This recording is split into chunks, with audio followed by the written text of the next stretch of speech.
বহু শতাব্দী আগে বাংলার শীতে যখন বাতাসে হিম ছুঁয়ে যেত, মানুষ অপেক্ষা করত এক স্বাদের জন্য, খেজুরের রস। সেই তখন থেকে শুরু হয়ে এখনো খেজুর গাছের সাথে আমাদের সম্পর্ক সুনিবিড়। সকালের আলোয় দুলে ওঠা পাতার ফাঁকে লুকিয়ে আছে এই প্রাচীন ঐতিহ্য, ১,০০০ বছরের স্মৃতি। কুমোরের হাতে মাটির হাঁড়ি তৈরি হয়, প্রতিটি মাটির হাঁড়ি যেন একটি প্রতিশ্রুতি, ভালো গুড়ের আশ্বাস। গাছিরা সেই হাঁড়ি নিয়ে বেরিয়ে পড়ে ভোরের ঠান্ডায়, গাছ কাটে, শিরা খোলে, হাঁড়ি বেঁধে দেয়। প্রতিটি ধাপই যত্ন, পরিশ্রম আর নিখুঁত দক্ষতার ফল।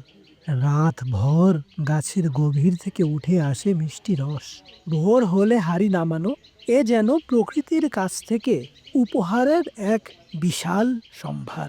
তারপর চুলার পাশায় শুরু হয় আরেক গল্প। রস জাল দেয়া, ক্রমেই ঘন হয়ে ওঠে রস।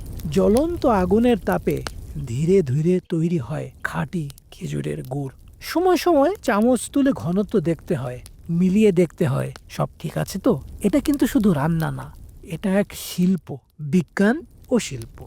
যখন ঠিক মুহূর্তটি আসে, গন্ধে, রঙে, ঘনত্বে, তখনই জাল বন্ধ করা হয়।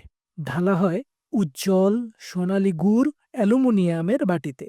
এই বাটিতে জমে ওঠে শুধু গুড় নয়, জমে ওঠে মানুষের শ্রম, প্রকৃতির বরকত আর আমাদের শেকড়ের গল্প। এই আসল স্বাদ, প্রকৃতির ঐতিহ্যের, বাংলার শীতের প্রতীক, খাঁটি খেজুরের গুড়ের। অর্ডার করতে ভিজিট করুন সরোবর.biz